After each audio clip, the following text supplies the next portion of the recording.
Hi everyone, welcome to another edition of Sermon Scraps, this week on a Wednesday.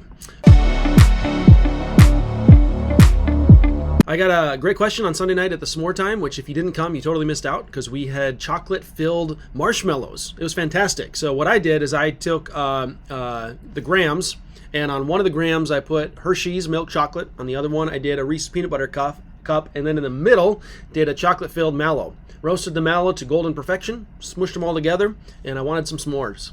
So it was delicious. If you didn't come, you missed out, but don't worry, we'll do it again in August at some point. But the question I got on Sunday night was the question of how do we care for the widow, the orphan, the poor, the disenfranchised, etc.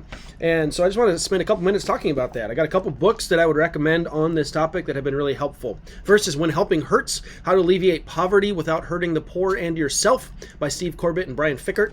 That book spawned a whole series of other books as far as how to take the concepts, ideas from When Helping Hurts and apply them to specific contexts. So I also got Helping Without Hurting in Church Benevolence that I thought summarize the other book well, but then also about how to apply that to a local church context. Now, one of the things that you may not know about churches that I didn't realize until I got into vocational ministry is how frequently people either call or just randomly stop by asking for help.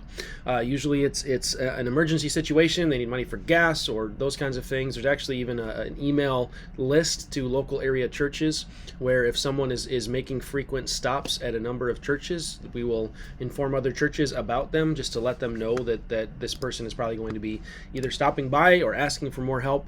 I remember one time at one church I served, we had gift cards that we would give out to a local place that had both groceries and gas, because those are generally what people are asking help for, but then it doesn't let them spend money on anything else, just food or gas.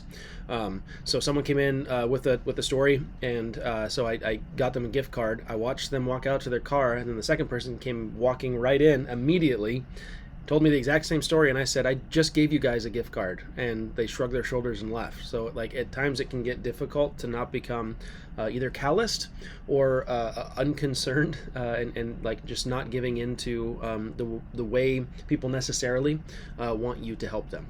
So with that said, I wanted to share a little bit. I'm just going to kind of take some of the ideas from those books, just a brief overview. Again, I would highly recommend you read them if it's something that you're very interested in. So the premise of the book begins with the idea that God created us to be in right relationships with God, self, others, and then the rest of creation. But that's Genesis 1 and 2. When you get to Genesis 3, the fall happens, and sin affects every single one of those relationships. So then it goes on and talks about the way that someone can be affected. You can be affected by individual choices that you make. So example, if you don't work, you're not going to have money to be able to eat or do anything else in the world. You can be taken advantage of by exploitive people. So someone who pays less than they should be paying their employees just so they can pack their own pocket. You can be affected by oppressive systems. Now there's even debate about what that means, what that looks like, but there are ways in which people can become oppressed by systems in place. I've shared this story here before, but I met a woman at the first church I served who was on welfare. And so she worked a minimum wage job, and over Christmas occasionally she would pick up extra work, and government found out about the extra work that she picked up and kicked her out of the welfare house that she was living in. Now she couldn't afford to live anywhere else, so she was really stuck until someone at church was willing to take her in. So there are some ways where this, yes, there are people that try to exploit the system, but then at the same time there are people that are oppressed by the system. And the fourth thing that the book talks about is demonic forces. We can't neglect or ignore the way that demonic forces are truly impacting the world that we live in. But all of these areas are broken. So then in the book they talk about this definition of poverty. Poverty is the result of relationships that do not work, that are not just, that are not for life, that are not harmonious or enjoyable. Poverty is the absence of shalom in all its meanings.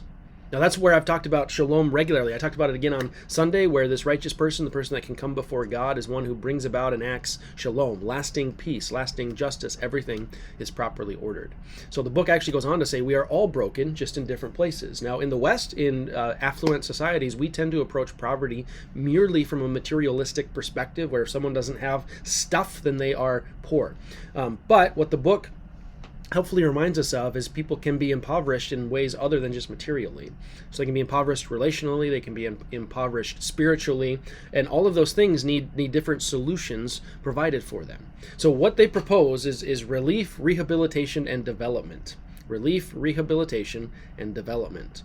So relief would be like an immediate fix. So if someone like literally has no money, and if they don't get money, they're not going to have any food, so they're going to starve, provide a relief. Short. The definition of this is, I think, important. It says relief doesn't ask people to take actions to improve their situation. Development does.